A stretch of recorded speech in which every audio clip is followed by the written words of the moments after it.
Hökumət hazırda əskərlik müddətinin azaldılmasının nə üçün məqbul sayılmadığını açıqlayıb. Qlobal İnfoaz bildirir ki, bu Nazirlər Kabinetinin 2024-cü il üzrə hesabatında əksini tapıb. Qeyd edilib ki, alternativ xidmət haqqında qeyd olunan təklifin həyata keçirilməsi dövlət büdcəsi xərclərinin qənaətini nəzərdə tutsa da, bu çox ciddi hərbi siyasi islahatların aparılmasını şərtləndirir. Nəzərə çatdırılıb ki, müddətli həqiqi hərbi xidmətin orta təhsilli vətəndaşlar üçün 18 aydan 12 ayədək, ali təhsilli vətəndaşlar üçün isə 12 aydan 6 ayədək endirilməsi barədə təklifin nəzərə alınacağı təqdirdə hərbi vəzifə və hərbi xidmət haqqında qanunda müvafiq dəyişikliklərin edilməsi zərurəti yaranacaq ki, bu da regionda real hərbi təhdidlərin olduğu indiki zamanda Azərbaycan ordusunun əskər və çavuş heyəti ilə komplektləşdirilməsində çətinliklər yaradacaq.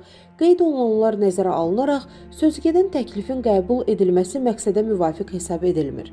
Əziz izləyicilər, xəbərlərdən məlumat almaq üçün kanalımıza abunə ola bilərsiniz.